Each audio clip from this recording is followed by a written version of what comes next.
Hello guys, welcome back another video. Today in this video we will talk 5410 orders. Okay, so how to cancel 5410 order. So basically if you want to cancel your order, so there you can easily cancel your order, but you have to keep something in your mind before cancellation.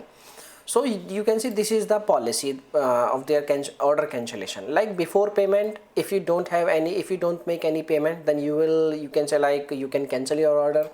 And after payment, if your order is still in processing, then you can also cancel your order.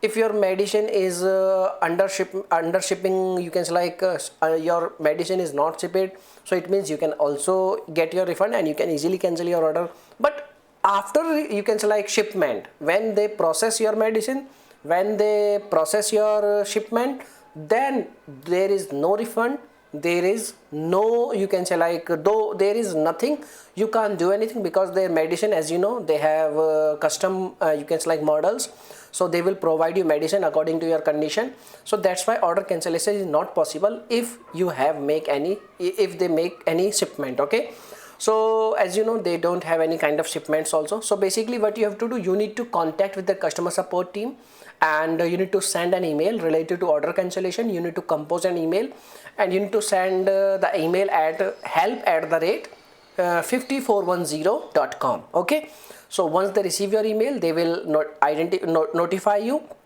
that your order is cancelled. Okay, so by using this way, you can easily cancel your order. There is no other way. Okay, so thanks for watching this video. Bye bye, take care.